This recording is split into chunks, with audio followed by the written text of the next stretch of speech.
Hello, welcome to Chiat Chill. I am Laura Fickett, your co-host from Fickett Financial Coaching, where I like to help people make more money, manage it better, retain it to build their wealth. Today, we're going to be talking to you about making things from scratch. But before we do that, I want to introduce you to Antoinette. Hello, I'm Antoinette. I'm the owner of Pixel This.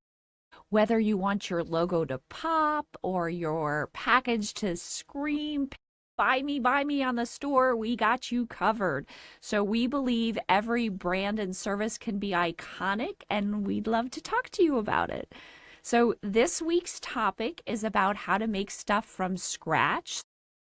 I know there's certain foods that people just think are staples and they're used to just getting it at the store, or maybe there's products that you couldn't even think of. But a lot of the stuff that you get, especially if it's packaged, Laura talks about not getting anything from a box.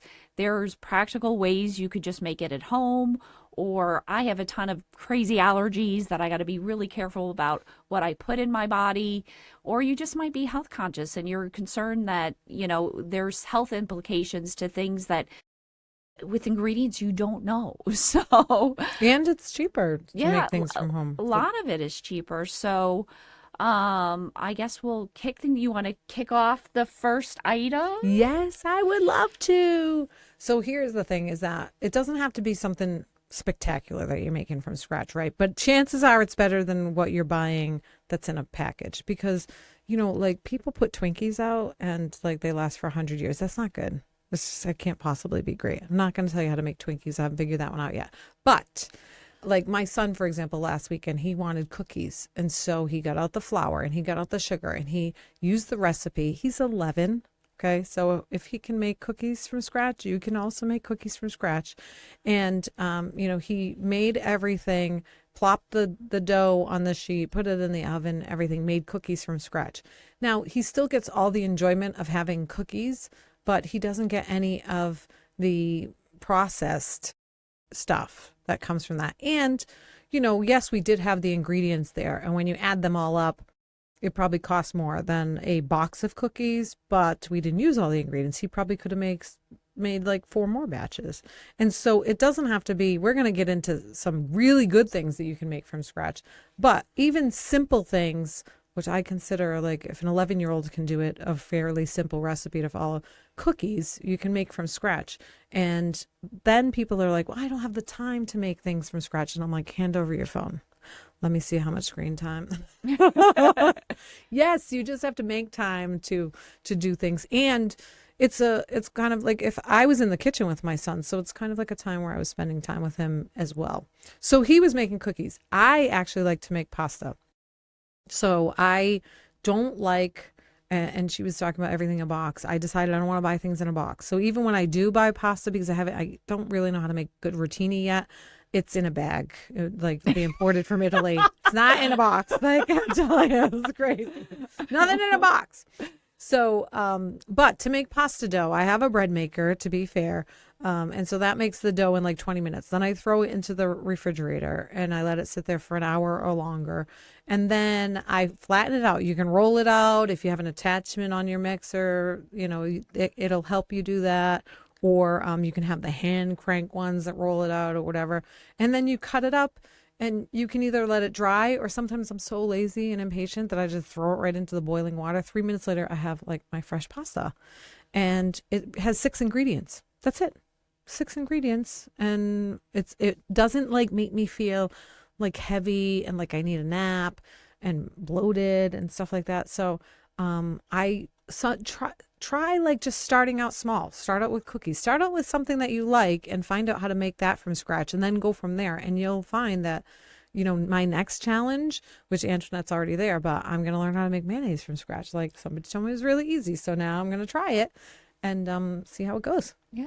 I mean, something like mayo too, like it's one of those things that you don't realize, like some of the worst oils on the planet are these seed oils, which have all sorts of health implications, and most mayonnaises have that.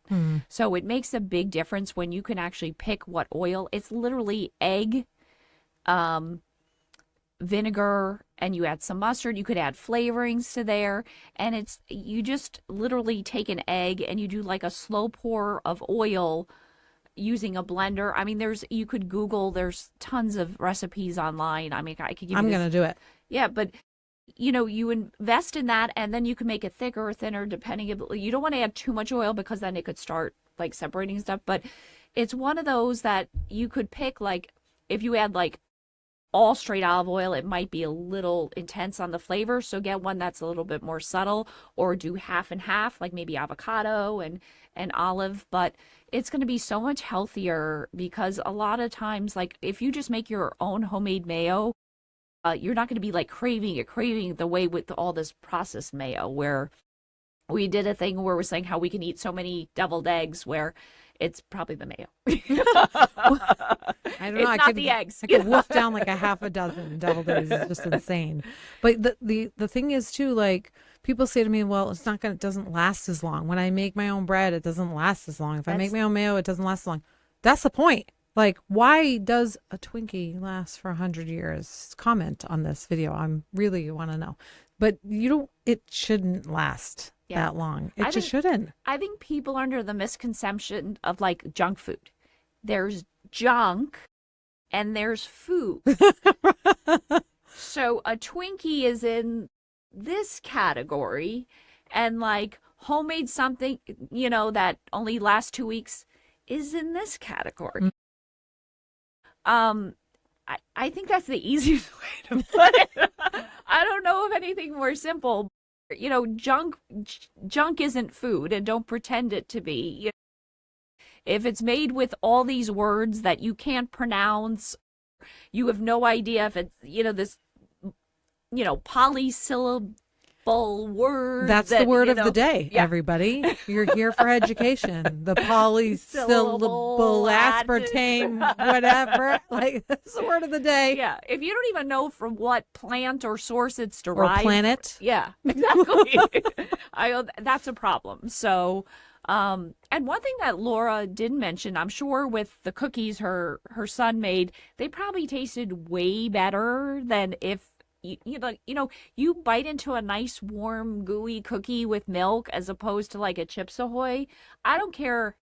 I don't know what brand you get. I mean, granted, you could be a terrible cook and then it tastes terrible, but for the most part, homemade usually tastes way, way, way, way, way, way better. I ate way, way, way too many of those homemade cookies. Way, way, way too many. Yeah. But for me, like I tell people, my favorite kitchen appliance for quite a while has been my ice cream maker. So if it ever, like, the one dessert that I have just a weakness has always been ice cream. And even when I was young, if you'd asked like what my favorite food was, it was anything with milk. Like, I didn't care what food, it was cereal as long as there was milk, or cookies with milk, or, I'm probably like allergic to dairy and therefore I crave it or whatever. But I love my ice cream maker. So I actually have a couple. a couple ice cream makers? Well, I first bought one where you have to freeze it. So you need the space in your refrigerator. So you have to freeze it, and then you put all your ingredients in, and it makes up a batch, but then you have to freeze it again overnight. So if you want a second batch, you're just crying because you didn't make enough and you have to wait till tomorrow. So now I get one that has its own condenser. So it saves on the freezer space. And then if it's warm out and has to go a little longer, you don't have to worry about like, oh my God, it's starting to the ice cream stopped getting colder and it's now starting getting warmer. So, and from the time that you make it to the time that you eat it, is like you can eat it right away? Yeah. With this new one? Yeah. Oh, yeah. Maybe we should put a link in the. Yeah, no, it's so yummy. So what I like about it is you can make it, when you think of ice cream, like you're thinking, oh, heavy cream or whatever, but you could do all sorts of different things. Like you can use it, like you could use coconut milk for those who don't want to use, dairy. You can make it with Greek yogurt, so you get a ton of protein. It's super healthy, and you're eating a dessert, but yet it's like a nutritious meal. So I make ice cream daily, and I break up my day between, like, how there's like before Christ and after Christ? I have before ice cream, after ice cream. Are we after ice cream right now? nowhere before ice cream. Oh, So I'm still really excited for when I get home. If I start jumping up and down, you'll know why. After this, she gets ice cream. I got ice cream. Yeah. So, but there's so many things, and even if you don't have an ice cream maker, another great way to make ice cream is you could literally take just bananas and freeze them, and then put it in a blender, and you have like incredible banana ice cream. It's awesome. You could do that with mangoes. So those are super, super yummy, but I make my son shakes. I put a little bit of yogurt in, some honey, some frozen strawberries, a banana, and I make up those shakes for him, and he loves them. yeah, They're so good. yeah. So that's my favorite kitchen appliance. Ice cream maker. Well, I mean, I thought it was if it was me, it was going to be a garlic press, but that's the Italian. I love my garlic press. But there's other things like Antoinette, before we got on here, she was talking about other things that you can make around the house that you can make your own sunscreen. I personally don't wear a lot of sunscreen. I have, these theories as to the fact that my ancestors didn't have skin cancer and they never used sunscreen. And so maybe whatever you put on your skin gets absorbed into your bloodstream within 20 minutes, or maybe it's even like maybe 20 seconds, something like that. But so you want to make sure that whatever you're putting on your skin is very good. So I've made like my own sugar scrub, which, you go to these stores and you buy this stuff and it has fragrance and everything like that. And you might think like, oh, this smells so good. But I use essential oils. I use sugar. Sometimes I'll use coffee. There's like 4 ingredients. You just mix it all up. You put it in a mason jar or a little jar, put a lid on it, and then when you go put it in your shower, and then now you have your own exfoliating scrub that you made from scratch. And it smells really good. It's good for you. You know everything that's in it. It's a fantastic thing to do. I actually had a bunch of women over and we all made sugar scrubs. Like, it was fun. And then so let's say you use Laura's sugar scrub, and all your dead skin cells now clogs up the drain. Okay, visualize, people. Visualize here. Yeah. Think of happy thoughts and dead skin. So, a thing that I recently did, for like a drain cleaner, like you could use the plumber, whatever that is, the liquid plumber. They have all the stuff. Some of the stuff isn't that great for your pipes or whatever. But honestly, this I think works phenomenal. Is if you just take like a cup of baking soda, you literally pour that down the drain. Then you take a cup of vinegar and you put that down the drain, and then you let it like sit there. It'll start fizzing and do all this stuff for, let's say, 20 minutes. Then you take boiling hot water and pour that. It'll like go down the drain, and you'll have like a magic, like that's pennies on the dollar compared to liquid plumber. And you're not ruining your pipes, and it's always stuff you have. Like, there's certain things I always keep on hand for cleaning and stuff like that. Like, always have vinegar, always have baking soda. Like, these are staples, It should be like as important as toilet paper, because half the time if you stain something, break something, need something clean, like these are great products to always have on hand where you can make something homemade.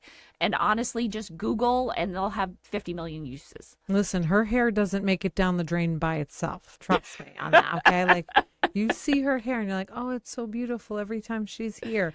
That stuff sheds, just like mine. Doesn't make it down the drain by itself. But actually, when I clean out my HVAC, like the drain, I use the vinegar and hot water. I mix it all together first and then I do it. But yeah, it's a very similar thing to clean the drain for your HVAC. And people are like, what? I'm not supposed to do that? Yes, all the time, actually. But I don't buy like a chemical to put down there, because you're right. If you have a septic system too, you gotta be very careful on what you put down your drain. You can't put down any of these chemicals. You have to make something that's homemade that's not going to ruin the environment in the septic tank. So just like what you're putting into your body, you don't want to ruin the environment of the gut flora and all the other stuff. It's the same for your drain into your septic system and into the leach fields and all kinds of other things. Yeah. So that's a good one. That's I wasn't even thinking about that, but I do use that as well. So some other things that I make from scratch at home. So, people think like, oh, Italians, they sit there and they make their sauce, like, and, they sit over a pot, like stirring it. Like, excuse me? Well, it depends on if it has meat in it or not. Whether or not it's called gravy. Because Okay, like inquiring minds want to know the difference between soft sauce and gravy. one has meat and one doesn't. Okay, That's okay. basically I it. just had to ask for the crowd. Or to be honest, like I think like it's the difference between Northern Italians and Southern Italians and American Italians and whatever. Okay. But okay, so for the American version, you're making sauce, right? So people think like I'm just going to do a jar sauce and that's it, and it's super quick and easy. But it really does not take that many ingredients to make a good sauce. I mean, it's just a couple more cans, and you can make a big vat of it, and then you freeze it, and and then you have it anytime you need it. Just pull it out of the freezer, put it onto the stove, and then you have sauce. So it's kind of like homemade and meal prepping all in one. But it doesn't, some of those things people think like, I have to sit there for, all day. I don't have all day to make sauce. I can make sauce in 20 minutes if I want to. Maybe it's not as good or great as the, 5-hour stuff that's been simmering on the stove, but it's still better than what was in the jar. Yeah. Can I ask I always wonder this. So in sauces or gravies that I've had, the peel part of the tomato rolls up and then you get these like sticks. How do you get rid of that? How do you get rid of the tomato peel? Yeah. Like I just know sometimes I have it and it's like. Yeah, you're supposed to take those off. Like you're supposed to peel the tomato. People like, you need to peel a tomato. Supposed to peel a tomato. Yeah. I didn't know if there was something you strain or the something. peel is not good for you, actually. Okay. No, okay. no. I was just kind of curious. Well, I mean, if you're making sauce, like you can buy like canned crushed tomatoes, and they are usually already peeled. Okay. But yeah, I think the seeds in a tomato aren't good for you either. But you can't I don't de-seed my tomatoes before. Like that's, this is kind of like lazy tips we give you on how to make homemade stuff. We don't expect you to start turning into like, some super chef that's going to like de-seed your tomatoes and grow your own organic vegetables out in the yard or anything like that. Just take one step, and instead of in a box, make it yourself. Oh, with the box thing. Like, who's excited? In a box. Nothing in a box. So here's what I did, right? Okay, because what's the convenience of buying something in a box is that you just take it out of the box, you add the eggs, the oil, the water, whatever, mix it up and throw it in the oven, right? Okay, if you have like an hour, you can actually take all your ingredients, you put out your flour, your sugar, like all the dry ingredients, you get some Ziploc bags, and then you make a bunch of these things, put them in the pantry, and then all you have to do is add the eggs, the water, the oil, mix it all up and throw it in. So you can actually make like pre-homemade stuff. Actually, this is very good. It's kind of off topic, but in keeping with what Lauren just said. But back in I don't know, it was Duncan Hines or whatever brand it was, when they first came up with the cake in a box, originally was like you literally add water and put it in the oven, and nobody bought it because they didn't feel like they were making it. So then they changed it to where you add an egg and oil, and all of a sudden now everyone's a chef. Like everyone loved, but it's because there is enjoyment in making things, and that's kind of what we're talking about. Not only is it, some of these things can be enjoyable, but they're healthier. They're, and they're not that difficult. There's like, prepping stuff ahead of time is huge. Like a lot of times if I'm making something, I'll purposely make a little more so that I have steps 1 and 2 done in the freezer, and next time it's that much easier. Or if I'm running late, I'm not stuck to eating something I really don't want to eat. You know? It's true. I mean, and like I said, it doesn't have to be extravagant. Just wherever you are right now, start off small. Try to make things at home. And we have no excuse anymore. We talk about this. Like, we're in the information age. There's AI that you can go on. There's Google. There's all kinds of search engines, whatever you can, how to make this, how to make that, how to make this. And it spits out like something in like 2 seconds. And so if you can follow like instructions, then you can you can make a recipe. You can do anything like that. So I have gone probably in the past 10 years from barely making anything myself to almost making like probably 70% of the things like now I make from scratch. And I did, we did talk about like in nutrition, I buy my beef from a farm and all kinds of other stuff too. But making things from scratch it does save you money. It saves your body. It makes you feel better. And you actually feel like you're doing something. I do feel better when I serve up like a homemade brownies versus brownies that were in a box. I do feel better. And I know for me, like I'm really allergic to certain toxic things, like especially when it comes to, let's say, pesticides and stuff And like men. that. And I'm allergic to you. No, men. I Oh, said men. not toxic. I was like, you said me, not men. I was like, no, I like men. Just not toxic ones. Just not. Just not. She's toxic allergic ones. to toxic toxic ones. men. But I know my mom. I came to visit her. This was before I moved to Florida, and she was having a problem with those little ghost ants that just go right through the screen, so you can't close the window because they'll come right through. And she tried everything. It was like this, that, and the other. And my first reaction was like, let's make our own, ant killer. And it's literally like, this is 2 ingredients. You take borax and peanut butter. 1 part borax to 3 parts peanut butter. Now, she was having these ants problem, I want to say, for like 6 months. It was driving her crazy. And we made this, put it around. Within like 2 days, they were gone.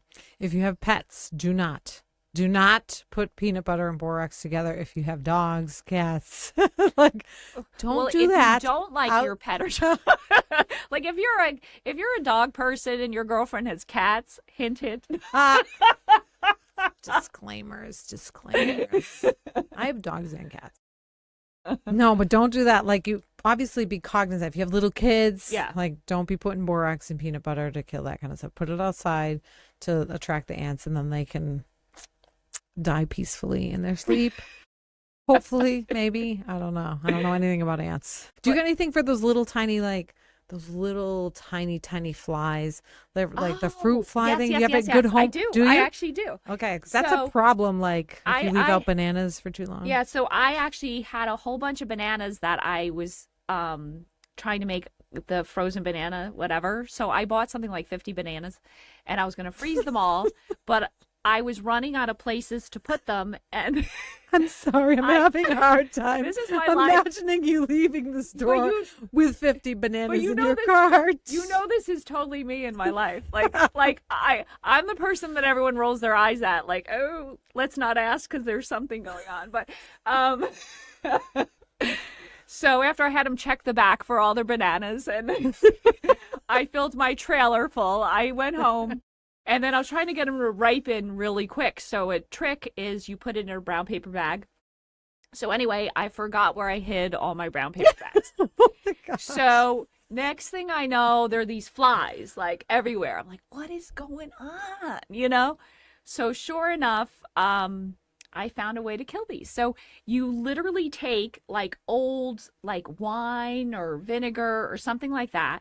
You put it in, I don't know, like a vase or something like that, and then you almost make a cone, like take something or plastic wrap or something where you put it in and the hole's at the bottom, so the flies go in after this, and then because the hole's at the bottom, they're trying to fly up the side to the top, but that's sealed and they all die in there.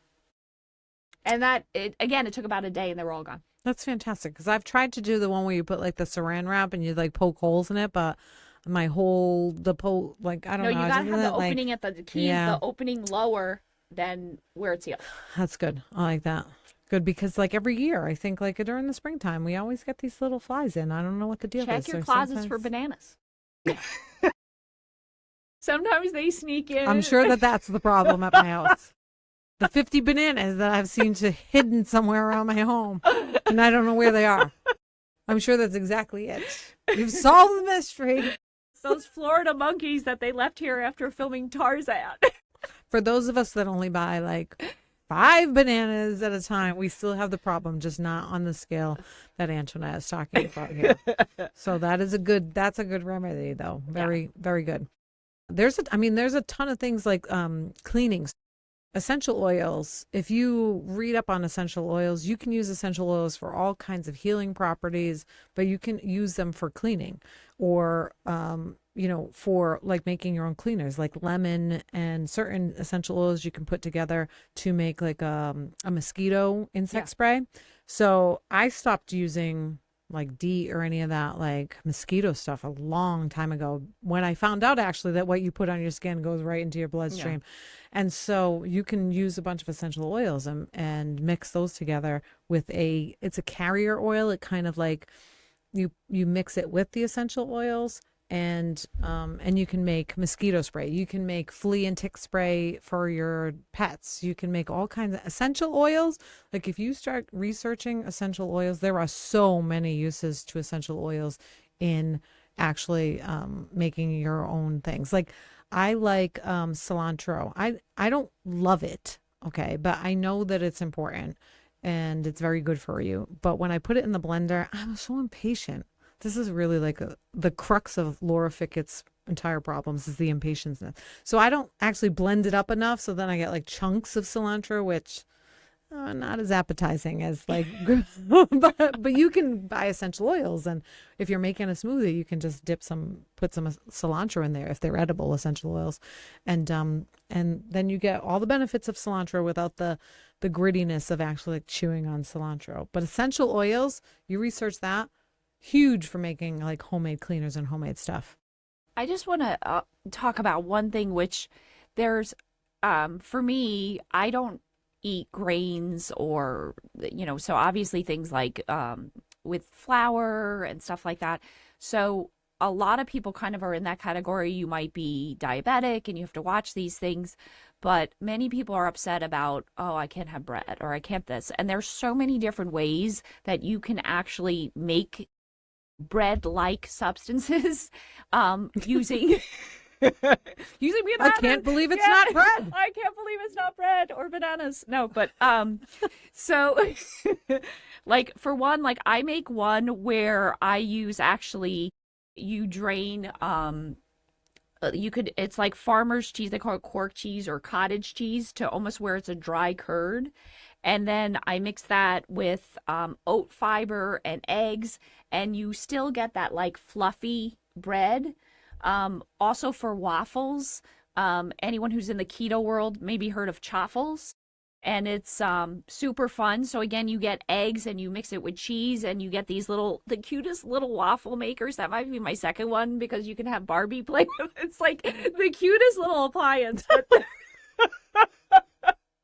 But you make this, so it's literally like eggs and cheese, and again, it's super yummy. Chaffles? Chaffles. And you could look that up. But you're like, oh, it's so fun. And I'm like, a chaffle does not sound fun, but okay. But if you haven't eaten any bread-like product for like 2 years, it might be fun. It might be, yes. Here's the other thing. She's absolutely right, though. Like, if you consistently eat something different or don't eat something, like now, I used to be like a huge sugar person, but now that I'm low sugar, like I look at dessert and I'm like, I don't want it anymore. Like, or if you eat carrots every day for like, I don't know, 3 weeks, then you start to crave carrots. Your body like starts to crave the healthier food. So maybe I would crave chaffles. I don't know. Yeah. I'm in my Barbie waffle maker. You can make it sweet or savory. And Ken's invited as long as he's not toxic. Toxic Ken has to stay in the box. Nothing in a box. Nothing in a box. And I don't know about other people, but if anyone ever watched that Saturday Night Live with I knew it. The Justin second Timberlake, she said in a box. Just Google blank in a box, and that's what I'm always thinking when Laura says this. No, don't But do that. anyway, we don't edit this show. No. We actually don't plan or script this show, and we don't edit this show. So, but don't do that. Do it. But anyway, it has nothing to do with homemade. What is a present in a box? Oh gosh, we're way off topic. Okay, let's start talk about making clothes or something. Yeah, let's wrap it up. So next week, you wanna let the listeners know what we're gonna talk about? Oh yes. So as when you're a kid, like my 11-year-old, he can make friends with anybody. Make friends. I tell him like, don't make friends with people online.